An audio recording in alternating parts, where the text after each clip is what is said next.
millet için en güzel sözler rağbet. Kızıqqan kişiler için en güzel kişiler ibret.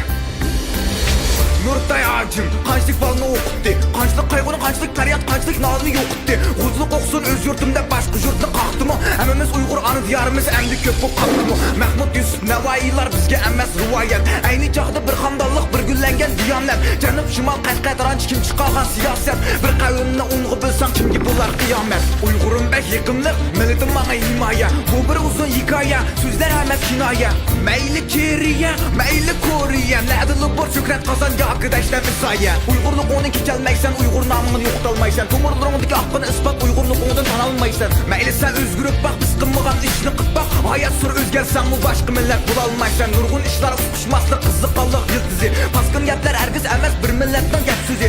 Ahmaklık bu mu emez, milletimnin mücezi. Nadan kişiler bulalmaydı Uygurumның vekili. Başkalarda qitim-qitimla pen texnik inqilabı bolgan. Karxançılarda, dağdarlarda akıl uruş fıcını bolgan.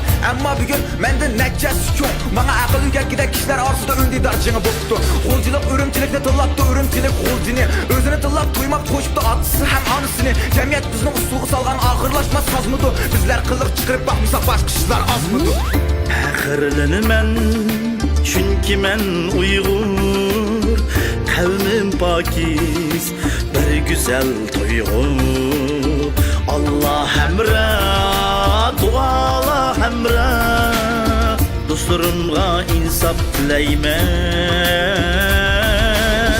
Allah hemra, duala hemra.